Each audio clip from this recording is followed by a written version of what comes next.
Momentum for change is building. Positive change will happen if you vote. And vote for independent Together candidates and Chung for mayor. These roadshows are inspired by these dedicated, committed Wellingtonians who want to represent you and ratepayer interests, who want real change and true fiscal responsibility. Independent Together is a ticket of like-minded candidates standing in this year's local body elections. We are not politicians. We have community interests at heart. We stand for affordable rates, responsible spending, safer streets, access brings business, no party politics. We stand for maintaining community infrastructure. We believe in strong local communities. We do not believe in ideology, trampling citizens into submission, or virtue signalling costing millions. We are real people advocating rational change. Our central pillar and headline grabber is zero rates increase. Chung has framed criticism of council purchasing land on the Miramar Peninsula in terms of cost and liability for the ratepayers. If it fails this simple test, then it should be an automatic no. That is how zero rates increase works at the council table. If decisions are not about getting back to basics, then it is a no. Andrew Little has acknowledged he is a political party man who will likely put the party first, not ordinary Wellingtonian ratepayers struggling with bills. His first two policy announcements were increased transport subsidies and enhanced pay equity claims for librarians. Little wants more reviews, more impact statements, more bureaucracy, more expenditure. These policies and actions will only increase rates, continue economic stagnation and population degrowth in an unaffordable city. Last week, a councillor reinforced the Labour Greens party political policy of 16-year-olds voting and standing for council. Party-affiliated councillors are now advocating for reverse mortgages for ratepayers,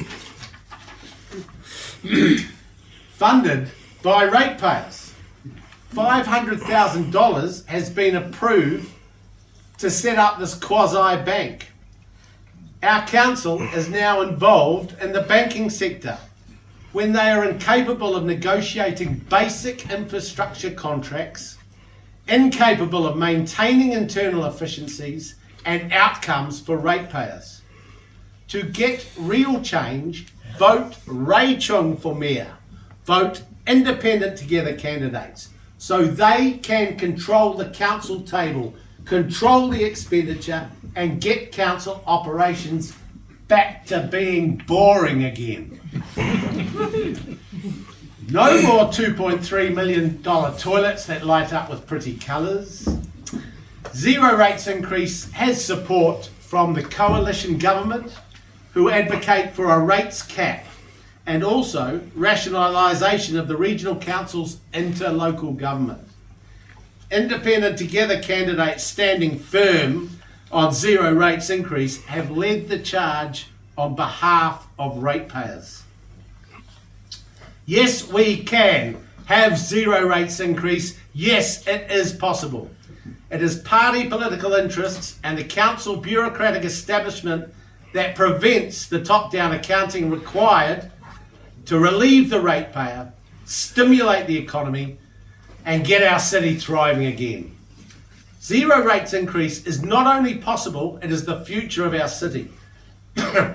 Wanganui have just achieved only a 2.2% rates increase. Leading Wellington business people endorse zero rates increase. Louise Tong of Infratil has backed up this policy by finding up to $2.8 billion in council savings in the long-term plan. Vastly experienced business and infrastructure leader Paul Ridley-Smith has rightly pointed out the optimal solution to well-being and economic stimulus is affordable rates, money in your back pocket. To get a thriving city, first you make it affordable so the mass of the population can participate, not stay at home wondering how they will pay the power bill, let alone the rates. Sir Mark Deniacek, who funded Wellington Children's Hospital, has fully endorsed Ray Chung as mayor, the only candidate with business experience, common sense, and in council. Well-known journalist Yvonne Van Dongen said, "I would trust Ray Chung with my firstborn." Ray Chung is indeed the people's mayor. Ray advocates for the simple, effective, independent together pillars of zero rates increase, back to basics, no party politics, access brings business, of a safer city. So let me introduce to you the real deal, honest Ray Chung.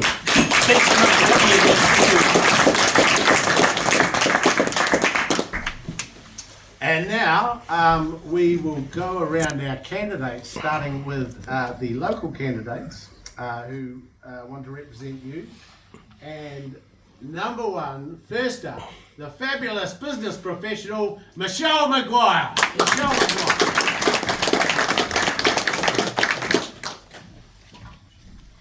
Watching this council spending is as painful as trying to put a roof on a house or find a non-windy day to put a roof on a house in Beacon Hill. I have tried that, trust me, it's not easy. So I was taught to stand up for my beliefs, and I'm standing up because I believe we need a change in council. Good evening, I'm Michelle Maguire and I'm running in the Eastern Ward. Born and bred in the Eastern Ward, I am the third of 4 generations of my family to have resided here. I have 3 children, aged 16, 19 and 22. I would love for them to be able to buy a house one day, or at least even be able to afford to live here. So my father was born in Moa Point and my parents lived in Inglis Street on the 10th of April 1968. So absolutely know everything about this place. So for those that have lived here for 40 years, I was known as the girl with the little white dogs delivering the Evening Post papers around the Seatoun area. So if my friends had suggested when I was 19 that I'd be standing here 30 years later, I would have laughed at them. I'm not laughing anymore. So I have a business background, working in the residential construction industry for 25 years. My partner and I own Gen X Builders. So I've also worked in the distribution industry for 15 years, and no, I didn't start when I was 5. So I have managed the distribution of the Cook Strait News and the Independent Herald on the other side of town until 2019 when the Cook Strait News closed, and 2020 when COVID hit. It sort of took a lot of the business. I still work for Low & Co doing all of their distribution, and I've been working with them for 10 years. So I've successfully started and run 2 of my own businesses after working in family business for about 12 years in construction as well. So in the prime of my distribution industry, or the distribution business, I had over 200 deliverers that worked for me, and delivered to over 46,000 letterboxes from Seatoun to Sheridan Park. So people know me as a bit of a Google Maps because I know every street. So if I've learned anything in construction, it is that you do not build a house before you install the pipes. That is logic, but apparently logic is lost on some when it comes to places like Thorndon Quay. So I'd like to get real traction on fixing our pipes and not just 647 metres of them. Right, so when people, speaking of cycleways, so when people advocate for our cycleways, they talk about comparisons to Wellington being Copenhagen and Amsterdam. Now I've never been to either of those places, but a quick Google search suggests that Copenhagen also has other similarities too. high taxes, expensive houses and high cost of living. They also suggest that Copenhagen is quite a safe city. We were safe once as well. They also obviously suggest that compare us to Amsterdam, but Amsterdam is known as the city of sin, so I'm not so sure we want to be compared to that. So we need to, the whole idea is we actually need to stop comparing ourselves or keeping up with the Joneses, comparing ourselves to everybody else, and get back to being the Wellington that we used to be known as, the coolest little capital in the world. Because let's face it, we've currently lost our way, and if we carry on this trajectory, we're going to end up to be known as the most expensive capital in the world. I've lived here my whole life, and I believe that absolutely counts for something. I remember Fort Dorset when it was an operational army camp with guards on the gate and commemorative Anzac Day celebrations. I remember the day Peter Jackson drove Chitty Chitty Bang Bang down Iris Street waving and as if it was just nothing unusual. And I remember when Manners Mall and Courtney Place were safe and popular on Thursday and Friday nights. I remember the City to Sea Bridge when it was built in 1993. The library upgrade in 91 and Te Papa was built in 92. And I remember when the Aquatic Centre was built, I was 12. The 90s were definitely the good old days, and obviously we can't go back. But my point is the 90s we had some fiscal responsibility or fiscal common sense. Te Papa's a national treasure and a tourist attraction. The Aquatic Centre serves a purpose. And the library was truly fantastic, but that's another story now.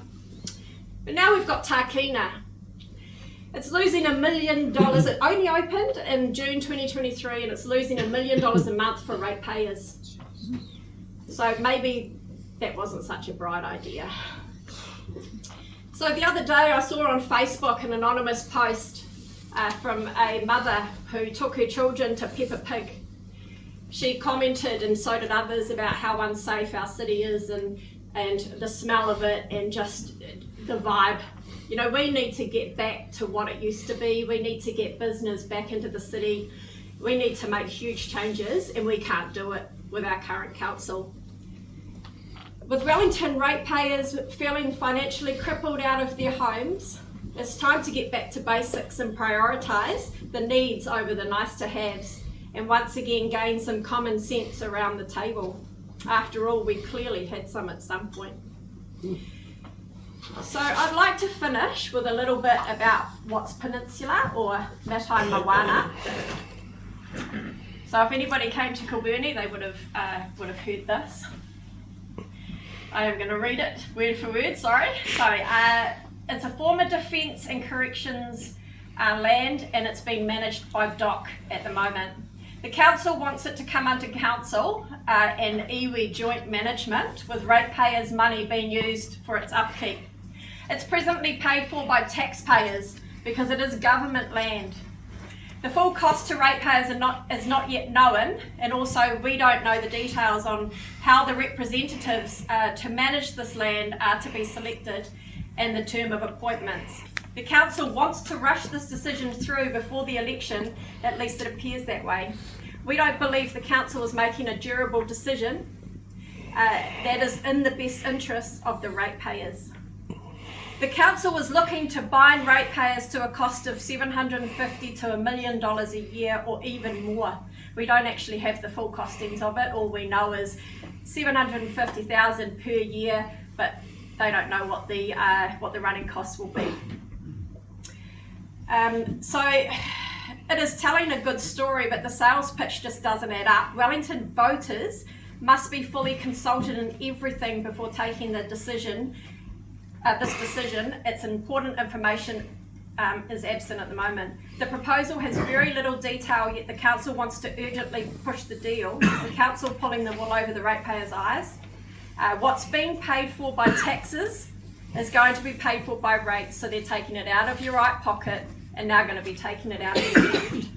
The council is just moving from one to the other.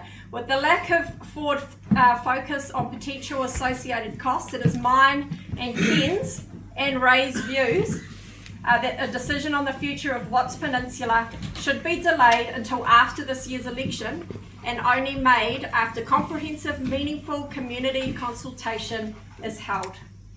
We believe it's time for change, real change. Please tick your preference for our team come October. Vote Michelle for number 1 and Ken for number 2. Thank you.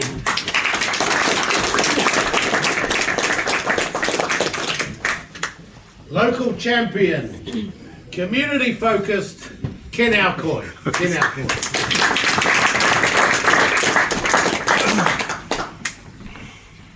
Talofa lava. My name is Ken Alcoy, and just met Jeffrey today, and he asked me whether I'm Samoan. I said, yeah, I am Samoan, but my last name is Chinese. So I'm 1/8 Chinese. My great-grandfather is full Chinese.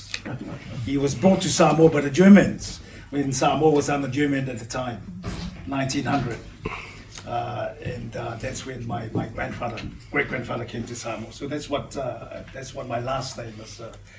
But I'll tell you more about myself. But thank you very much for coming. This is the most people we've had for all these road shows that we've done. It shows how much you support me and Michelle. Give a big hand for yourself. Thank you for voting for me, including Peter Moffat from last time. I stood for council last time, and I only had about 1,300 votes. So this time I want to double that or more, because those people you voted for, those people who are here that didn't vote for me, so they didn't do a good job at the moment today. So vote for me and vote for Michelle for this coming election. So that would be, thank you for those people that voted and those people who didn't vote. Now you finally see the light. Anyway, this is why it's good that my colleagues spoke before me, because we share the same. I endorse what she said, so I don't have to speak more about those things. All I want to say is that I still want to continue living in Wellington. I've got my family. I've got 5 kids and 4 grandkids. 2 of them are running around here. They were sitting up the table on the chairs. We don't want to leave Wellington because it's lovely. Where else in the world that you can just, in summer, you just drive around, go Davi for powers, kinas, mussels, have a barbecue on the beach. I do that all the time around here. Seatoun, jump off the wharf, have a good family time. I always come back and enjoy the coastal area here and enjoy the food that we get from the surroundings here. So I love Wellington, I love Seatoun, all these coastal areas here, the Eastern Wharf. Where else? We live near the International Airport, the National Hospital. So this is a very good place to live. But what is the problem? The problem is that we can't afford the rates. Most of you people here, our constituents and people that live this area, are concerned about the rates. So am I, because my kids, my grandkids might not be able to buy a home here, but we want to live here, but I don't think they can afford it in the next 10 years. So vote for us, we'll make a change around our table when we go to council. Second thing is, safer city. I really want to take my family out, but I feel unsafe at night. Gilbert, I live in Gilbert, there's a lot of rough sleepers there. Newtown is worse. Maybe not so much here in this area, but I tell you, it's very, very unsafe, and it's worrying at night when you go out at night. Even CBD in town, I don't want to trust the younger kids to go into town, because there's a lot of rough sleepers and people standing by the ATM machines and asking for money or threaten your life or whatever they do. It's unsafe. 70% of people feel unsafe walking the CBD at night. 60% feel unsafe during the daytime. So it's really unsafe around Wellington. So we want to change that. Again, vote for Independent Together team. My background, what do I bring to the table? Well, I came to New Zealand when I was about 17 years old on a work visa to work in Auckland, but I never worked. Instead, I went to university down here in Wellington and studied for my Bachelor of Science degree in chemistry. After that, I taught for 10 years secondary school level. After that, I needed a challenge. So what I did is I went up to the next level and I worked at ERO, Education Review Office, as an education reviewer. About 2 years, I needed another challenge. So I studied law. I did law in Victoria University. Got my law degree, and now I've been a lawyer for about 20 years. And 7 of those years now, running my own business in Burnie Plaza. As a lawyer there with my wife at the back here, Akui Law, serving the eastern ward and the eastern suburbs, and offering free legal service clinics every Thursday fortnightly.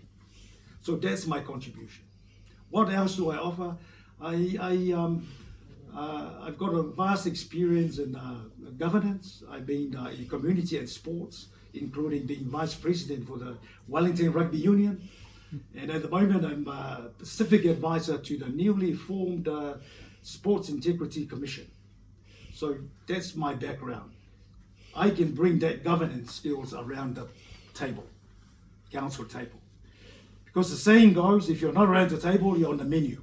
And lots of all of us have been on the menu for a long time by this council. So, vote for us, we'll bring change to the council, and we'll bring change to your lives. We'll have more money in your pocket if we reduce the rates. Vote 1 for Ken, vote 2 for Michelle, and I'll see all of you in October when you vote for all of us. God bless. Thank you. Passionate about our city, Southern Belle, Paula Mulo. Paula Mulo. Thank you. Good evening, everyone. Thank you for coming here tonight. My name is Paula Mulo. I'm a candidate running in the Southern Ward. I ran last time. I was that close. There's only 2 seats in the Southern Ward. So it was party politics that got them, because they're candidates who actually want democracy, not more bureaucracy. So, an ideology. So, I think party politics should have no place in council. We should have our voices back. We want to represent you people and your voice and consult you and have real consultation, not just tick a box and say, like Cobham Drive, 94% of the people didn't want it. Well, we're going to do it anyway. So, there's just been a lack of consultation, no fiscal accountability. So there's been pet projects, money spent on millions of dollars on pet projects. You had the cycleway from Thorndon out to Petone was 312 million. So it's 69 million a kilometre. Where Australia, they're doing that for $2 million a kilometre. So is anyone getting proper quotes, or it's just, there's no one running the show basically. So I myself bring to the table my experience as I started at BNZ Finance Bank, and then I went on to run a family business, Hotel Raphael and Rental Parade, used to be the old Park Royal, managing staff, 85 staff there for 15 years. Then now I'm currently at Harcourts, where I've been working for another 14, 15 years, listening to the requirements of people every day. People tell me every day, Wellington's becoming unaffordable. A lady told me today, my daughter lives in Geneva, and Geneva's so expensive. And she was like, and they were comparing the costs on the phone, and she was saying, well, Wellington's becoming as unaffordable as Geneva. So, that's just ridiculous, We had a city that, we've got a city we should be proud of. I was involved in Wellington Cup races, the company that founded the Wellington Phoenix. I was also on the Tourism Wellington logo when Fran Wild was me, and part of the Tourism Absolutely Positively Wellington, when Wellington people were positive about Wellington and they had something to be positive about. Nowadays, I'm running because I'm passionate about the city. I'm frustrated like you wouldn't believe, no end, or everything that I hear from day to day, like everybody here, I'm sure. And, from anything from Thorndon Quay debacle, where they put their pipes in, put the cycleways in, realise, the pipes are leaking, dig it up again. There's no control over anything. It's just poor management, poor accountability, no responsibility, pet projects. There's no accountability to the constituents of Wellington. Ratepayers are paying twice, you know, it's the social housing, should be back to the government, because, you know, we're paying, taxpayers are paying, and ratepayers are paying, we're paying twice. So it's just, things just don't add up wherever you go. In my area in the Southern Ward in Island Bay, I mean, I'm born and bred in Island Bay, you know, you see people trying to get to the pharmacy, older people, and there's, you know, a cycleway. There's no, you can't park there anymore. There's humps in the road, people falling over, cyclists getting injured. They don't even want to use the cycleways, you know. It's poor design, you know. There's just no foresight with anything. So, you know, so what I bring to the table is a pragmatic approach, a business acumen, hard-working ethics, determination, and negotiation skills from my real estate. And a vibrancy to represent you, the people of Wellington. We just want your voices to be heard around the table, not the ideology from central government. So if you know anyone in the Southern Ward, there's only 2 seats in the Southern, not 3 like everywhere else. So ask people to vote for me, Paula. I'm running with this fantastic independent group here. Everybody's got wonderful skills to bring to the table, and Ray, of course, is Mayor. And, you know, we work very well together, and I'm sure with the numbers, you've got to make sure you vote, because there was such a low voter turnout last time. So we want people to get out there and vote this time. And yeah, have your say. With the STV system, you don't need to number 1 to 10. Just put the 1 or 2 people you want to get in, because like the iteration, every time they do an iteration, so the right people get knocked out and the wrong people will get in. So just put your 1 and 2 or your 1s, the people you want to get in. But please make sure and tell other people to make sure this year more than ever, it's important for you all to get out there and vote. So thank you very much for your time and for coming this evening.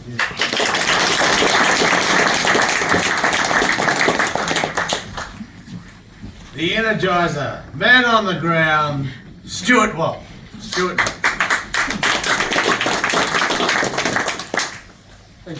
Thank you for the intro. Thank you all for coming tonight. It's good to see such a good large crowd. Anyway, my name is Stuart Wong. I represent the Lambton Ward. Born and raised in Wellington. I have a teenage family. Currently I'm living in Mount Victoria. I also serve as a Justice of the Peace for this country. Anyway, I've had over 40 years of owning my own business. I was a fruiterer's son, so I ran my dad's shop in the Hutt Valley and eventually moved out to Wellington. I've since retired. I'm working for Moana, New Zealand, which we have a presence in More Wilsons in the city. I will bring my expertise in business, leadership, governance if I was elected, and our team on the council. We'll deal with finance, budgeting, strategies, and solve problems. We have a big problem in the city right now. Money has been spent, everything's going out of control. There's politics going into the council, which shouldn't be. We want to bring back the 0 rates increase. I'm sure people can't afford to pay any more. I'm a ratepayer like all of you.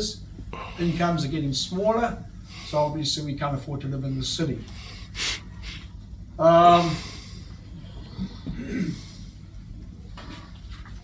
Right. Now where's the planning in this city?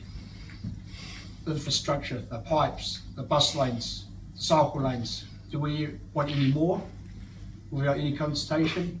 Well, you know, we as a team will go out there and talk to the people in Wellington, ask for real decisions, and we'll get around the table and discuss and work with the people in Wellington to make it a better place to live in. Wellington's lost its mojo, businesses are leaving the city.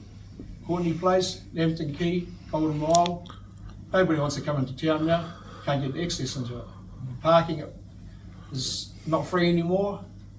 People are taking their money out to the malls, Wairua, the Hutt.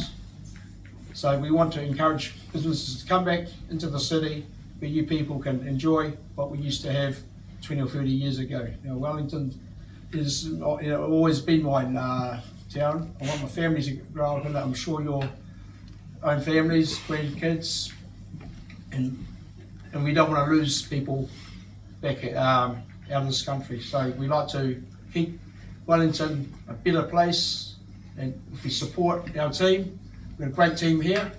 Ray is a honest people's mayor, so he'll look after everybody and we'll bring our expertise in running this city, making it a better place. So vote Stuart Wong, don't go wrong, and also my colleague here, Dean Millwood, he's also on the London Ward. Thank you for your time.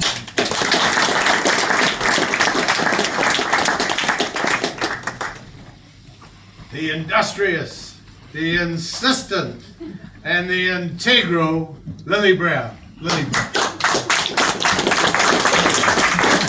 Good evening, everyone. I wasn't too sure if you're talking about me or talking about Dan. I'm talking about you, baby. Oh, very good, very good. I like that. Hello, good evening, everyone. My name is Lily Brown, and I am a candidate standing in the Onslow Western Ward. I am originally from Taiwan, and I came to New Zealand about 25 years ago on a scholarship. I fell in love with the city, the people, the character, and the boy. So here I am now. I am standing because I think, first of all, to put ourselves out here, we're not here to climb a ladder. We're normal people who have deep commitment to the city. We love our city, so we're putting ourselves out there. And let me tell you firsthand, it is tough.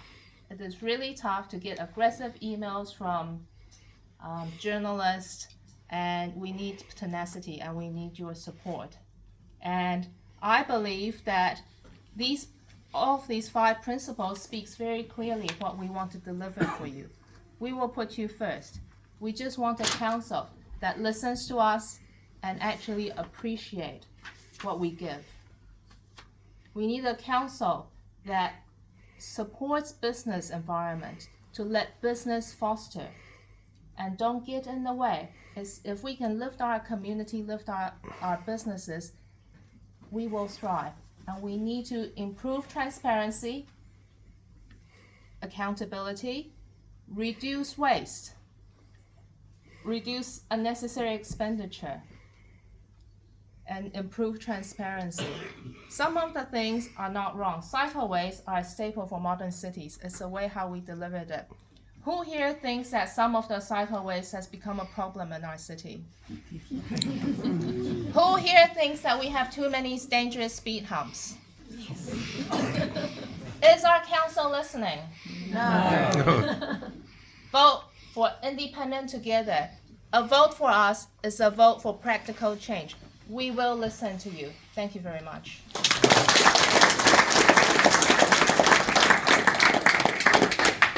Intrepid, techie, entrepreneur, Dan Millwood. Dan Millwood. Hi everyone, Dan Millwood. It's awesome to be here and see so many of you. Like Ken was saying, our biggest night yet. So yeah, and it's been a big day for a lot of us. For anyone who's read the newspaper. So yeah, I'm a dad, I'm a husband, and I'm a proud businessman. I've been running companies in Wellington in the tech space and the startup space for over 20 years.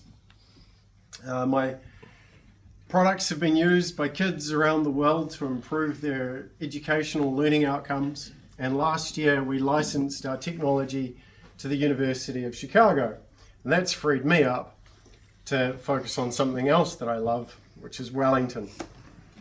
So one of the benefits of being able to run my own business is that I've been able to do a little bit of travel. And I've been to some cool cities around the world. But no matter where I've been, I've always looked forward to coming back home to Wellington. It's always been my coolest little town. But something's changed. The city doesn't feel safe anymore. Access has been compromised. People who live in the suburbs are choosing to spend their hard-earned money in Porirua and the Hut and cities like that. And our pensioners are concerned that they're going to have to sell the family home because they can no longer afford to keep up with the rate increases. And I think these are just some of the issues that are worth fighting for. So, safer cities, better access for everyone, no matter what their mode of transport is, and in an affordable city Is that too much to ask? No. So, over 2 decades of experience in the startup space, I've got experience making great products with tiny budgets. If I'm elected, Wellingtonians can be rest assured that at least one person around that table is going to treat every dollar like it really, really counts. So, vote me and Lambton Ward number 1, Dan Millwood, and my mate, Stu here, number 2. Thank you very much.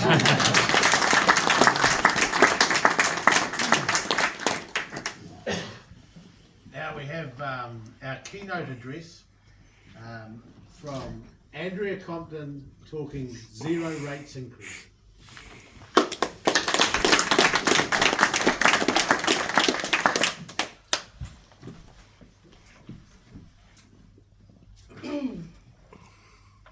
I have 3 requirements when using a public toilet.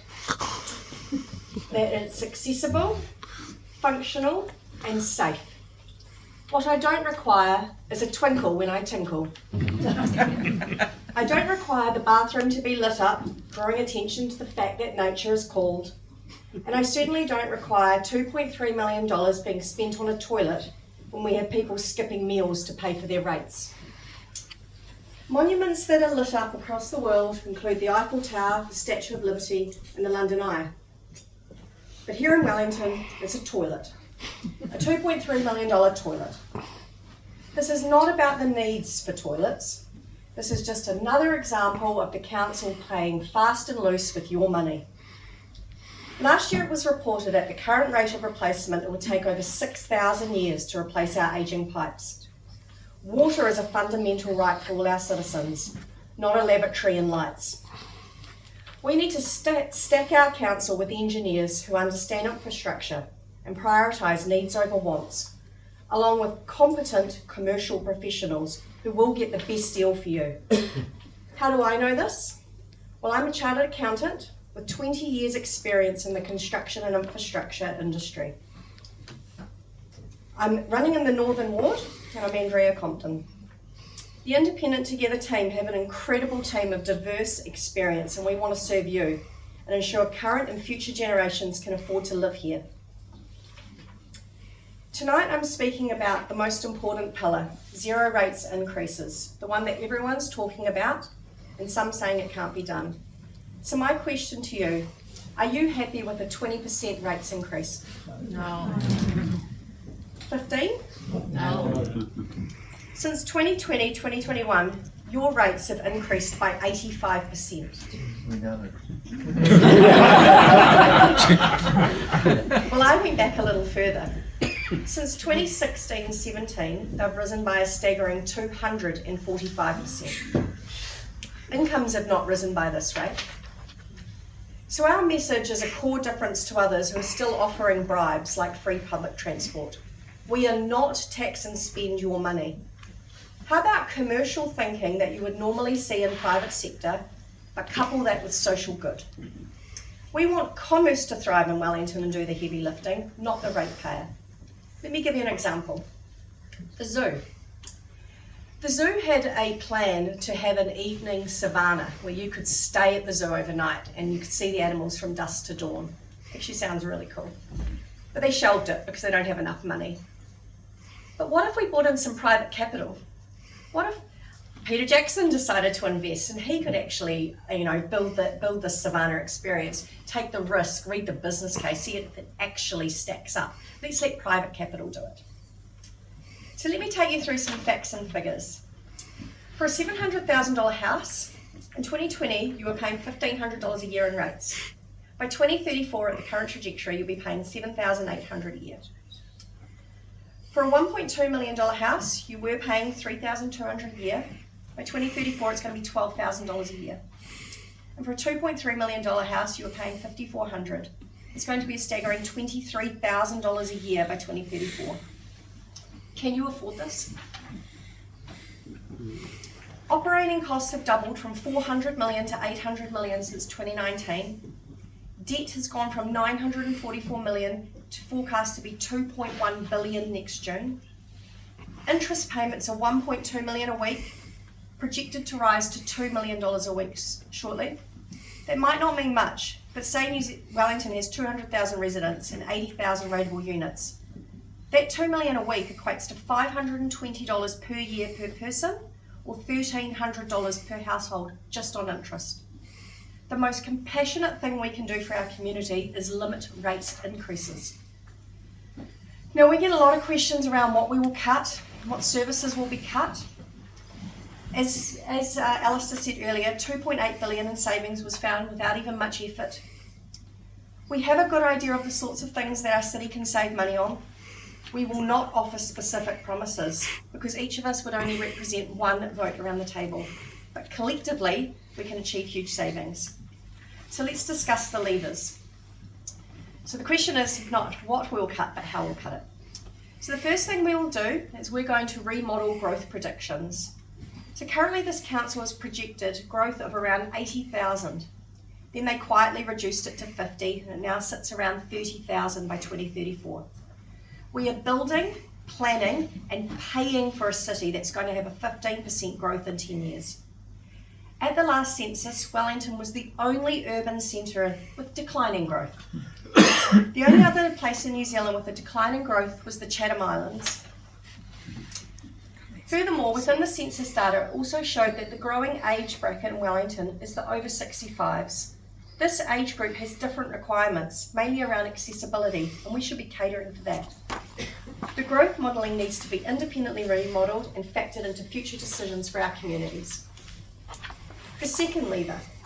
What is the true picture of council activities? Assumptions are hidden within documents, terminology is unclear, there are hundreds of documents with hundreds of pages, pictures, words, spreadsheets. It is a jungle of information. A line-by-line audit to understand the detail of exactly where our money is going and the various financial treatments being applied, such as capital charge and depreciation. Make it clear and transparent the exact state of our affairs. The third lever, back to basics. The central government has indicated that changes are coming to the Local Government Act to remove references to community wellbeing, social, economic, environmental and cultural, and get councils to stick to basics. The current programs of work need to be understood and questioned whether they represent value for money for us. As a council, we would ask the CEO to compile a full list of every service the council provides. Each service would then be researched to understand if this service is currently being provided by central government or private enterprise. If it is, it's a duplicate and we will remove it. The fourth thing we're going to do is benchmark. How do we know we're getting value for money for the services that we receive compared to other councils of similar sizes? We would instruct the CEO to begin researching like-sized councils like Christchurch and Hamilton with those remaining services that we'll be providing. We would learn what they do for their communities and at what cost.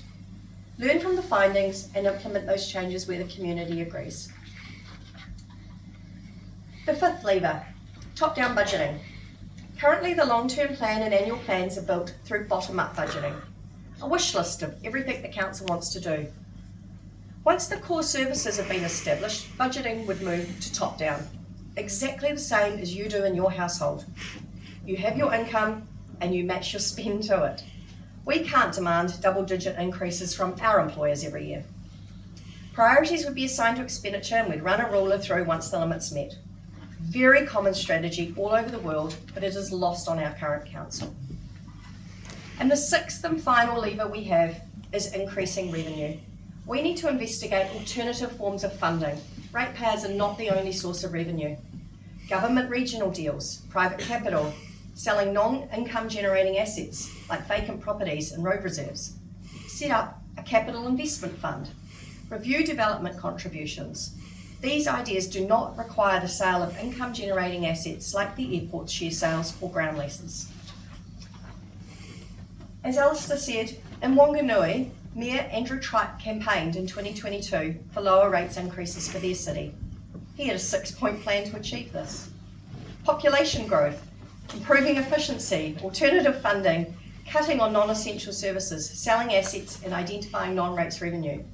A collaborative council with like-minded professionals community focused.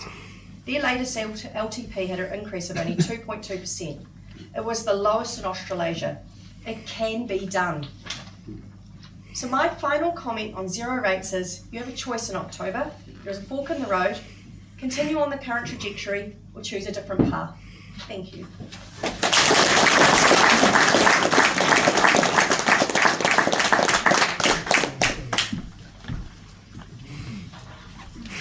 Thank you, Andrea, for absolutely dispelling the myth and breaking the current mentality of the council.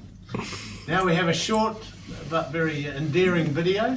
That will be followed by Chung, who will address the masses here. I love Wellington. I've lived here all my life. I've travelled all over the world with a successful international sales career in the telecommunications industry, but my heart has always remained here in Wellington. It's a place I call home. Dad emigrated from China in the 1940s and met Mum soon after arriving. My brothers and sisters and I were all born in the city. We grew up on Jesse Street. The house is actually still there today. Dad ran a Chinese medicine shop in Torrey Street, specialising in herbal remedies. Growing up in Wellington in the 1960s and 70s was a great place to live. In the 1980s, I met the love of my life, my wife Doreen. We enjoy our life here in the northern suburbs where we care for our West Highland White Terriers. Our city once had a great international reputation. It was hailed by Lonely Planet as the coolest little capital in the world. Sadly, those days are behind us. There are many things going wrong in the city right now. There are more people leaving Wellington than coming here to live. The local economy is being strangled and businesses are shutting up shop. Property rates are going through the roof. Retirees fear they can no longer afford to live here. Many are concerned that they'll lose their family home. The cost of living is rising fast. It's not just a problem for central government, it's also a problem for local government. And what's our city doing about it? Nothing. Inexperience around the council table allows our spending to continue unabated. Too many councillors are more concerned about pushing causes and ideologies that have no place in council. It doesn't have to be this way. It doesn't have to be doom and gloom. We can change the paradigm. With the right leadership and the right people together, we can make a positive change. We can reduce the debt that the council is binding each and every resident in Wellington to and makes housing unaffordable for the next generation. We can end the wasteful spending by holding the bureaucracy to account. We can get the council back to basics. This means keeping essential services like pools, parks and libraries open and keeping the streets clean. We can remove the barriers that make it difficult for commerce to grow and flourish. We can work to stop the endless rate increases and build a bureaucracy that allows you to keep more money in your own pocket. And most importantly, we can ensure that councillors put the interests of the city and its ratepayers first, not a political party. Party politics should play no role in local government. We need more unity, not division. More common sense, not ideology. I've worked all over the world and seen how many cities are run. I've been responsible for large budgets and ensuring companies stay profitable. We need a new stable direction and a new team that will govern for the people, for those who feel powerless and taken advantage of. We can take our city back and start to lift Wellington out of the debt spiral. This is my commitment to you.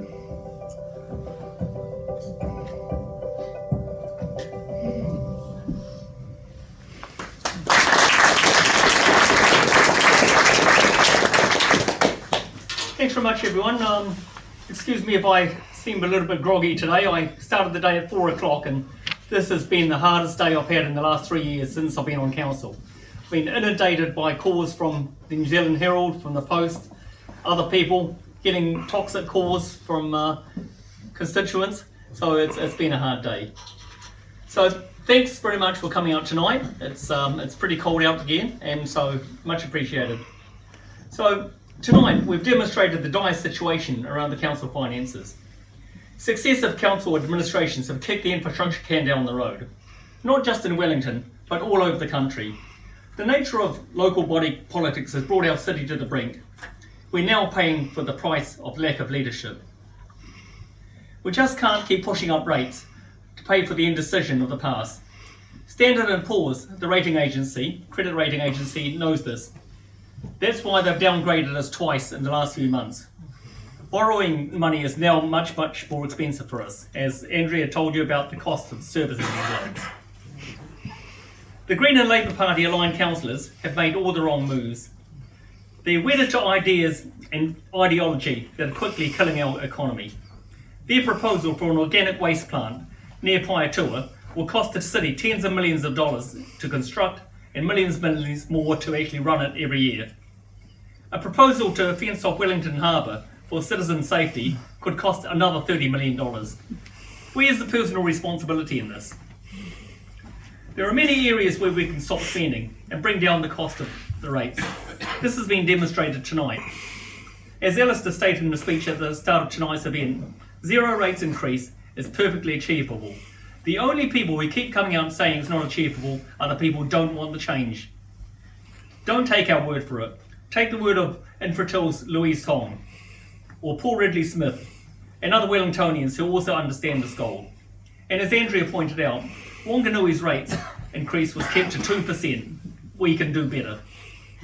It's achievable in Wellington as well, and we will hit our zero rate increase. Getting back to basics is a core action to deliver zero rates. We can reduce the demands that are made on ratepayers and businesses. We can stop the assault on your bank account. We can keep the bureaucracy in check and provide sound governance. You can keep more money in your pocket. We've been open and transparent about our aims. It's not rocket sciences, but it takes strength of mind to do it. The council is like a large oil tanker. Turning around will take some time, but we will turn it around. We just need the numbers around the council table to do it. There are some current councillors who don't want us to try. That's why I'm asking for your vote and your support for the mayoralty. We'll begin from day one after the election. An immediate hiring freeze will be put into place. We'll get council staff back into the office. Working from home will not be an option. We will cut the cost of running the council. Incentives to energise commerce begins with council being less of a burden. We want to help legacy businesses like Moore Wilson to grow, not to put barriers in place. Popular attractions that define our city, like Begonia House, will be protected. And we will work with the tech sectors, the film industry, and other industries to bring investment in business. What we won't do is duplicate what the private sector does and what central government provides. Social housing. We'll hand back social housing to central government where it belongs and take it off the balance sheet. Or we'll pass it on to the community housing operators like Doyle, Salvation Army. I've been on council for 3 years and I've witnessed the wasted spend. We can stop that. Please consider that when making your vote. We're not politicians with a party machinery behind us. We're a group of individual, committed Wellingtonians who are skilled in a range of areas, experienced in life and business, who will stand with me around these 5 pillars that we have here. And we will revitalise our council and energise our city. I urge you to vote for all of us at Independent Wellington, independent together. Thank you very much.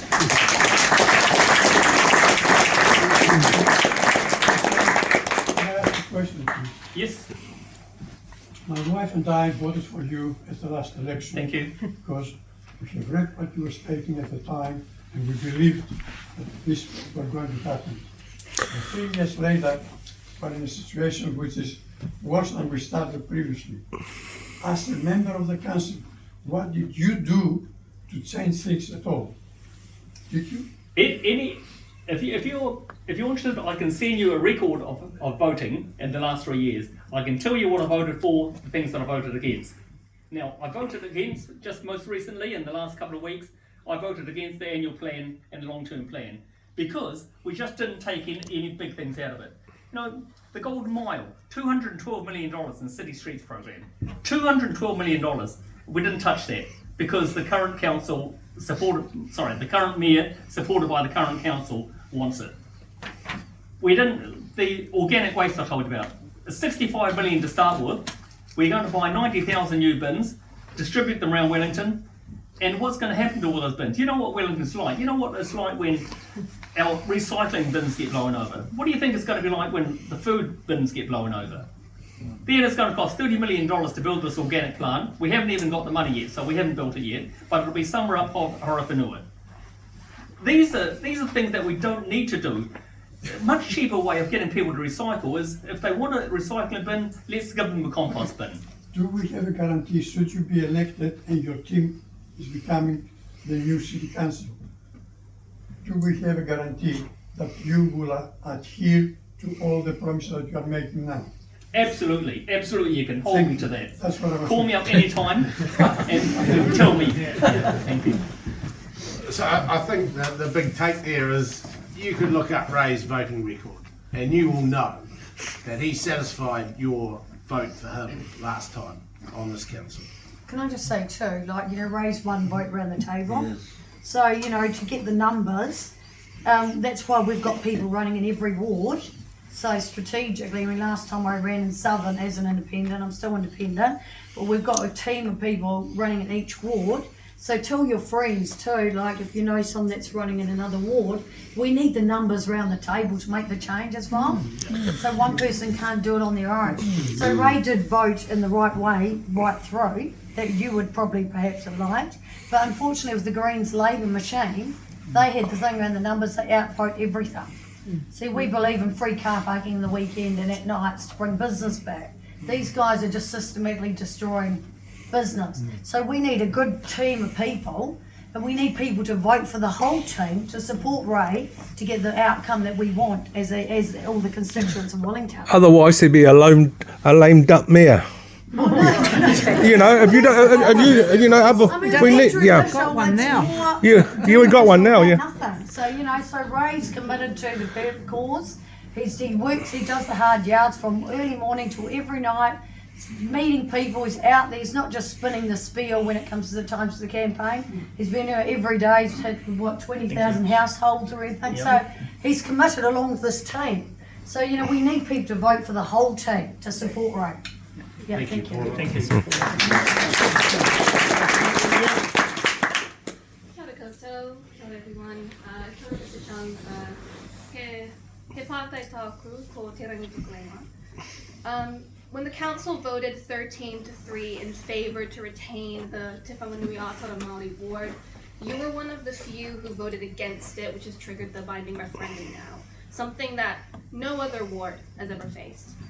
This clearly singles out Māori representation for public approval and directly undermines Māori rights under the founding document of this country, Te Tiriti o Waitangi. Ken said that if you're not at the table, then you're on the menu, and the place for Māori at the table is now under threat due to your decisions, Mr. Chung. So I guess my pātai is, how do you justify putting Māori rights to a vote when no other community is treated this way? And more importantly, how do you expect Māori to believe that you have our best interests at heart when you've actively opposed our voice in local government? And if you don't support our right to representation, how can we as Māori trust you to lead a city that, whether anyone likes it or not, includes us? Okay, so you're talking about the vote for a Maori ward? Yeah. Okay, I don't recall actually having a vote against the Maori ward, but when we discussed that, I said that I absolutely believe in democracy and everyone should be treated the same. When we talked about another vote that we talked about, should we actually have a vote, should the council actually put a submission against the Treaty Principles Bill? And so we talked about that. I got up and I argued that the Treaty Principles Bill is not a council function. It is not our job. It is central government. And so we should not, and we cannot put in a submission speaking on behalf of all Wellingtonians, because we haven't asked any Wellingtonians. So we never asked anyone, should we actually put in a submission or not? And I didn't argue whether we should oppose it or support it. I argued that it wasn't our business to do it. And so, but yet we spent half a day to debate that. And yes, I voted against that because it's not our business. I'm not talking about the Treaty Principles Bill. Yep. I'm talking about the Māori wards. So do you want to keep our Māori wards in the next upcoming election? It's going to a referendum on the 11th of October. Absolutely will support whatever Wellingtonians say. If you want to keep a Maori ward, absolutely support that. Why should a Māori ward be up for Come on, love, you've had your time. Give it a You're not time. answering my question. No, you're not. Hang on. Last word on this. I think, as I just said, I absolutely believe in democracy. The Local Government Act 2002 states that every ward councillor has to be plus or minus 10% of every other one. I know, but this referendum is to keep it entirely, so if... Take it offline. Nobody's interested in your particular. Hang on. Last thing. I'll just answer that. So this is what the Local Government Act says. At the last government, the Ngai Mahuta said that she would exempt the Maori ward from complying with that act, and so the Maori roll has 7,000 people in it. Every other councillor has to have 15,000 people in their ward to be a representative. So they've got half the amount of representation.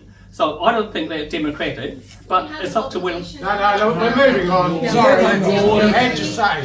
Yeah.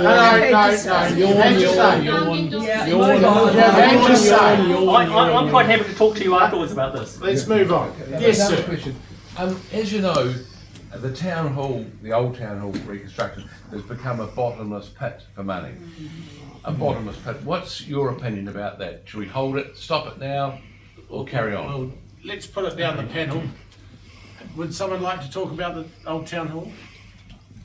It might be you, Andrea, if no one else has got the... I suspect we're too far through that now to be able to stop that, so we would have to continue with that. However, any future infrastructure projects need proper project management and proper budgets moving forward and proper oversight to go through every month. In fact, even in council, I would suspect we need to have monthly reports on how those projects are progressing and not just leave it 6-8 months, until you start demanding money towards the end and it's too late. So I suspect that one is too late, but future projects. Now just on that, the Golden Mile, that absolutely must cease. The moment you open up that road, you might as well double the price. So as far as I'm concerned, that project needs to cease and just get a water blaster out and some paint.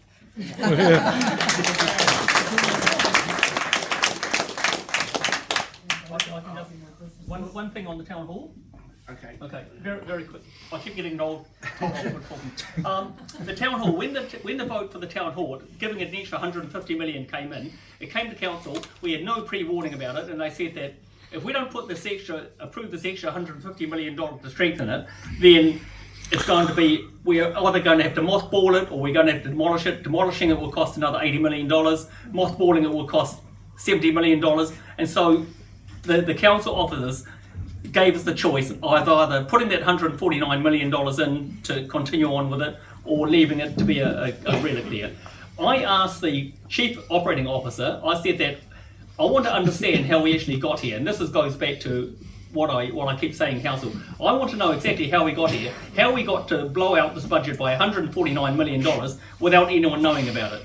And so I said I wanted the monthly project reports on my desk. I wanted to have a look at these reports, find out when they first knew about the problem, find out what they did about it and how that happened. The chief operating officer said, sure, I'll get that for you. I waited a week, then contacted him again to ask him where these reports were, and he said, you can't have it. The chief exec, Barbara McKerrow, said you can't have it. So this is what's happening. So I am trying. That's why we need the numbers around the council table. Can I ask a question? How do these budgets flow out? I mean, don't they get a quote? Like, if I'm doing work in my house, I'll get a quote, we get the work done. But it sounds to me like they just let whoever it is in there, and then they just send a bill and no one knows what to expect. It doesn't work in any budget. You know, what's the process of responsibility? Is there a budget? Is there a quote? Or do they just say, just send us a bill? The projects won't be scoped very well. They won't be scoped and they won't be designed. They just get stuck in, and then they kind of design and quote it as they go. And it's just the way it happens, unfortunately, in council. So we will be changing that. So what's it up to now? Gosh, I wouldn't even know what the town hall's costing. A third of a billion. It's going to be over 400 million. Yeah, for a town hall. Could I ask the lady, are we going to doge the council department? I think it's lever number 2 talks about auditing line by line exactly what's in the council to understand exactly what's going on in the services. My pocket's empty. As is mine. As is mine. Out the back. Yes, sir. My name's Peter Moffat. I've been to a couple of these meetings and it's great. But one of the key things that I want to take away and get you people, you councillors or prospective councillors to share is STV voting. Because to be honest with you, I'm 65, I was dumb, I'll be honest. I had no idea how this worked. I cannot believe I voted on all these council things. Please, in clear English, tell Lily, everybody here how it works. Lily will give you a little bit of advice on STV. Thank you. I am of Chinese origin. I think everybody needs to understand. I'm developing material to help the migrant community understand as well. And we just need to distill it down. For the mayor, there's only one seat for mayor, so I will encourage you to vote for your top choice. For councillors, if you have 3 seats in your ward, then I would encourage you to vote for only up to 3. That's my opinion. Different people have different opinions.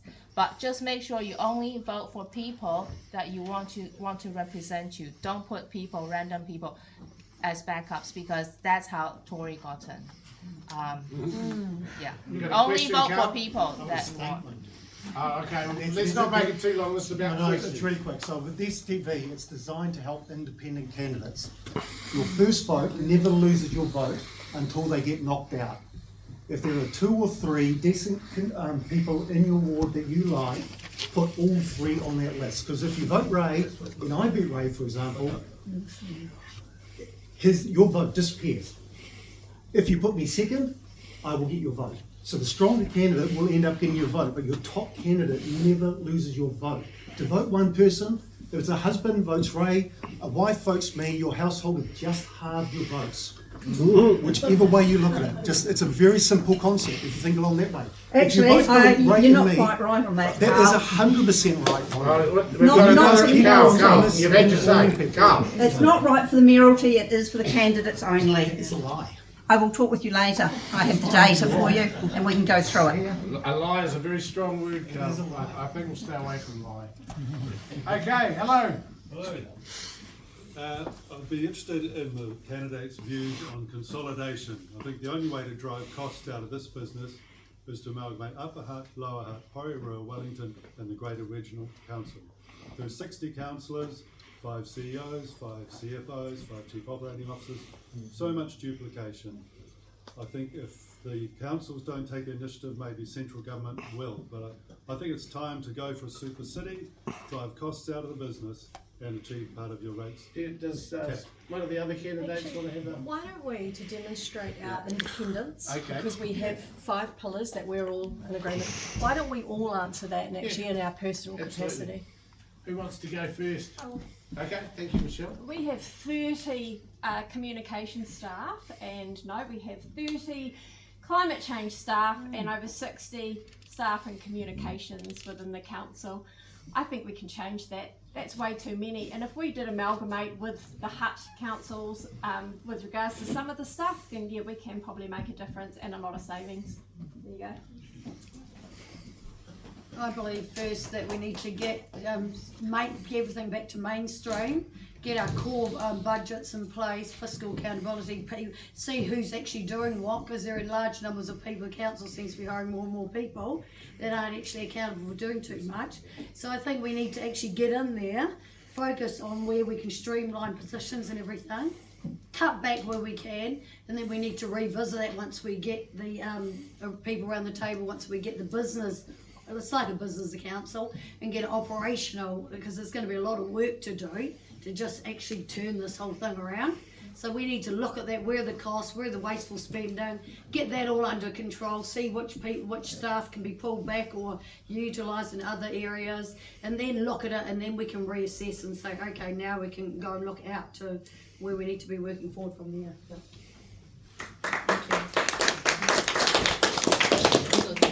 Any other candidates want to? Dan? Yeah. Oh, go on. You got the floor. Right. So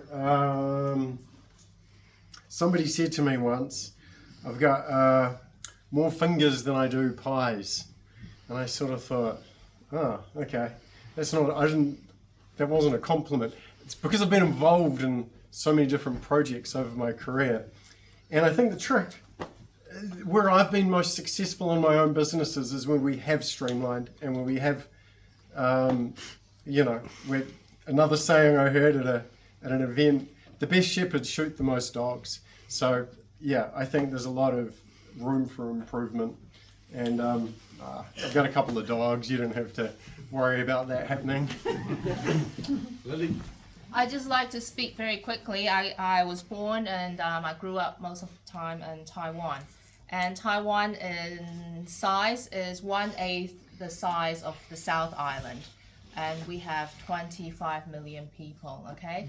So for New Zealand, with a population of 5 to 6 million people, we have way too many councils, that I agree. Delivering Wellington City Council local core services is not rocket science. It's fixing the roads, getting things running smoothly, maintaining our infrastructure, that I agree. However, every country, every region has different maturity in democracy. We have our own uniqueness. Being bigger is not necessarily cheaper or better unless you have the right governance structure in place, unless you have the right accountability set up and transparency in system. And right now, do we have it? My personal opinion is we don't. By going too big, unless you have the structures in place, it just becomes a hot mess like Wellington Water. No one takes accountability, and there is no saving, and it actually costs us more.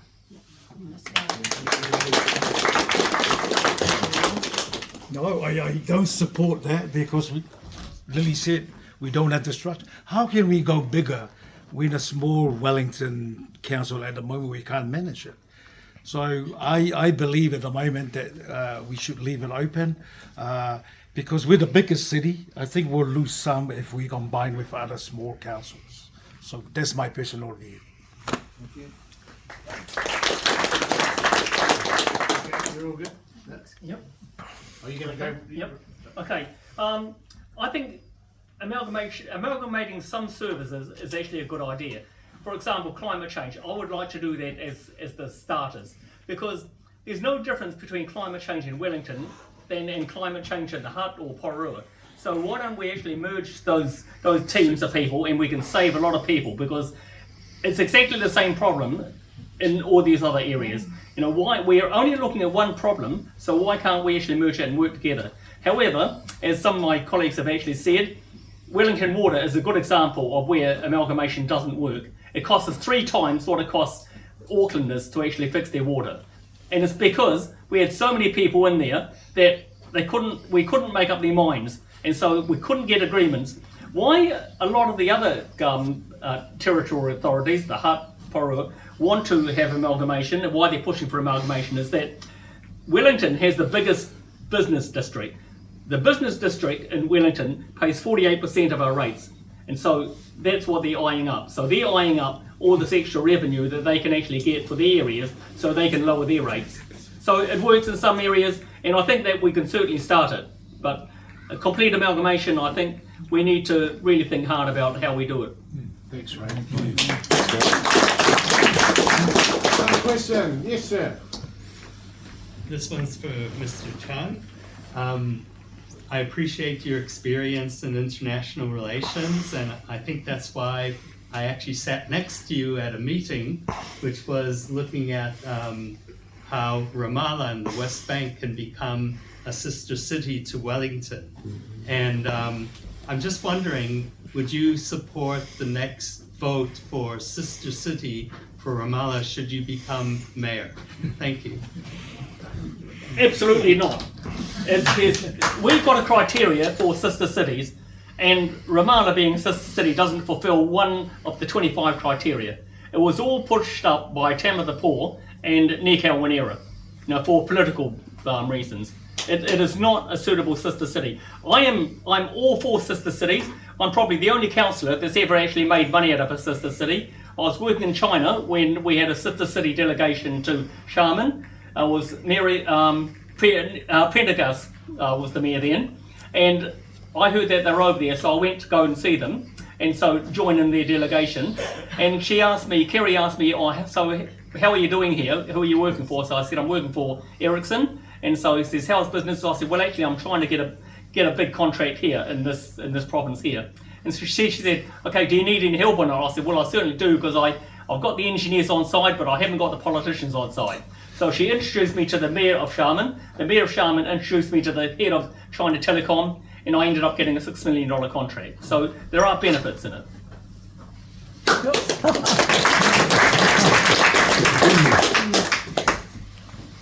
More questions, please. I can ask one. Yes. Fulton Hogan.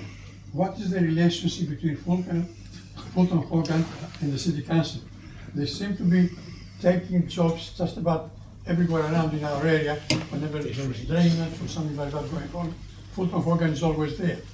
But the thing that makes me really laugh is that you see 5 people there along the track and 1 working. Yeah, 5 definitely agree with standing that. around like that and 1 working. Is there any sexist? I don't know what that is. But you know what I mean. I know exactly what you mean, and I actually tried to stop this now. Yep, Andrea. So just on those contractors, I've worked for a number of them, so sorry. But you know, at the end of the day, they are contracted. They're contracted in groups, so they will show up as a gang, and they'll be not a gang, a crew gang. So they'll show up, and that's how they're contracted. So whether they're working or not, you're still paying for it. Now, this group here, we're really interested in bringing a lot of that stuff back in-house, some of that basic maintenance and infrastructure. We're really keen to get that. We're keen to get our engineers back on council. We're keen to bring back some of the basic infrastructure servicing. So let me talk about water. Love water. There was the. Am I allowed to talk about No, you're all good. I've got 9 minutes. Okay, well, You've got I've been 9 for a long minutes. time. There were a couple of options put out around the water infrastructure changes, as I'm sure you're all aware. Council's voted to go out to a regional model. This group and I, we were 100% would have supported a more Wellington only model. We would have supported that. We would have supported that in the sense of that would have been a funding entity only, and that would have essentially outsourced the work back to the council, who would have had an in-source service. So we would have been doing a bulk of our BAU type activity ourselves. That's what we would have supported. Then outsourcing the bulk, like the hard stuff, the really tricky stuff, like you're seeing GP Friel, Jerry Friel's crew down in Wakefield Street. We would have allowed that stuff to continue. What makes me really angry about the water stuff, and I am going to be I'm going to really pissed off about the water stuff. Yeah, I know, sorry, but they have outsourced it because they don't want accountability anymore. They don't want their feet to the flames. That really upsets me. This team is purely about accountability. We want accountability, so we wanted it back in house so we could actually control it for you. So I'm really annoyed about it. But we think we might have an opportunity to be able to back out of that deal if we get the numbers around the table. You deserve a round of applause. Sorry, Yes, sir. There's been a few references about not feeling safe in Courtney Place. How would the team actually make Courtney Place feel safe again? Who would like to take that one? Paul is. We'll give Paula a chance and then Dan. Yeah, okay. I was just going to say, this council voted against enforcing bylaws where if people were loitering, the police have the ability to remove them. So they voted against that. So that's why there's just people all over the place and they haven't enforced anything. So more and more people congregate, causing more crime. And so we would then again vote in again and with the like-minded council to enforce these bylaws where the police have the power to remove people from loitering or being in front of businesses and things like that. So that's one thing that we'd be doing, definitely. Thank you.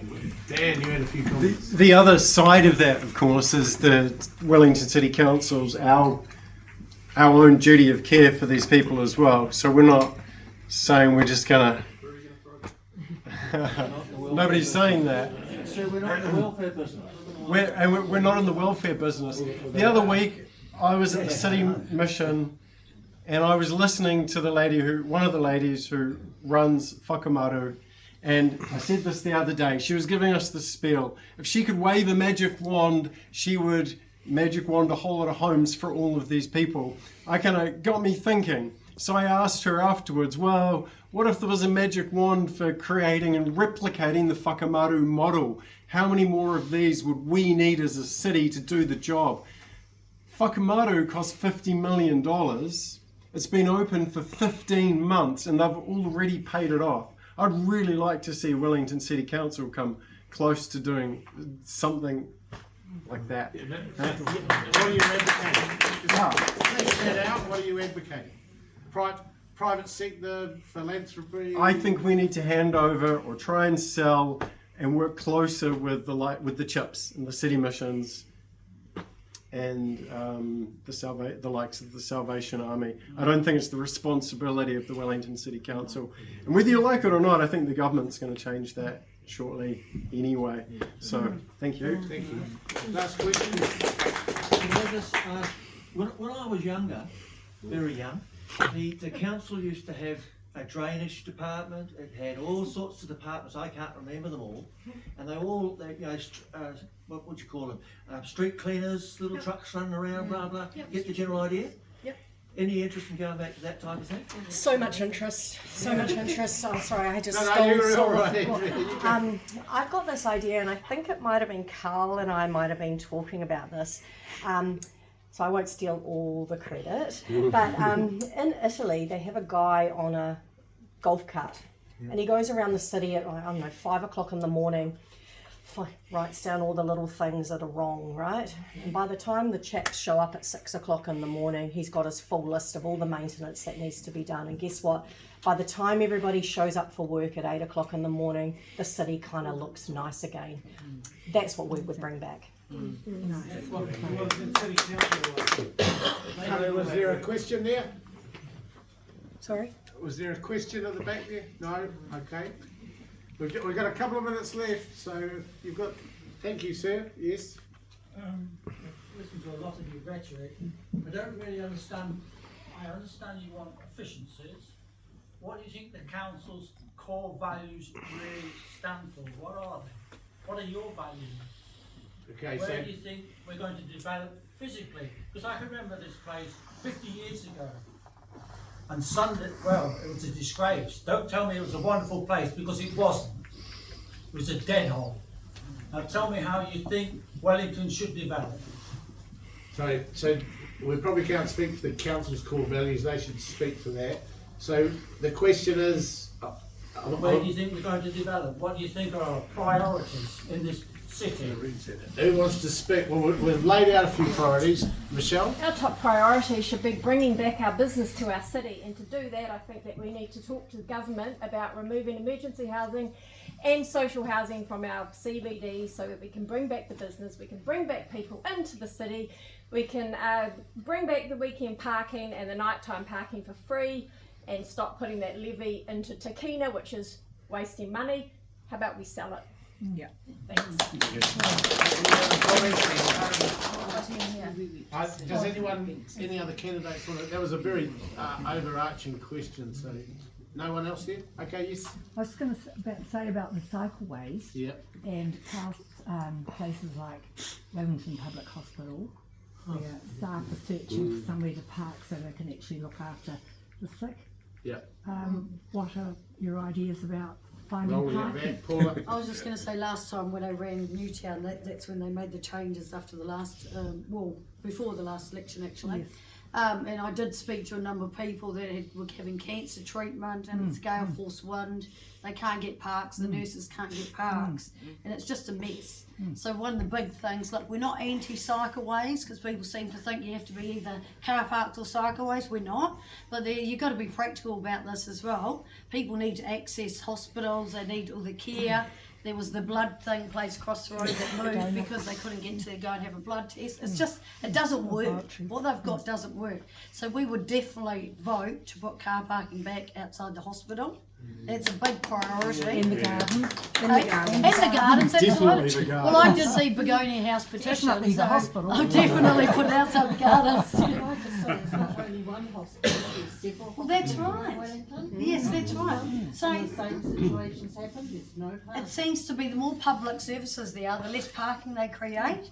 So we would definitely revisit all of that and readdress all the designs and things like that. We have to take it obviously suburb by suburb, but definitely critical things like hospitals, sick people, infrastructure. You tried Hanson Street. No? You tried Hanson Street. Oh God, it's a mess, honestly. So we definitely, that's a big must. Yes, There's definitely. also a concern around the arterial routes that these cycleways have gone on. I mean, arterial routes are meant to be to get in and out of a city, right? And we are earthquake prone here. And so the moment you take away the lanes of getting in and out of a city, what are you doing? You're actually causing more congestion in the city. So when we have a major earthquake, I actually believe there's a significant safety issue.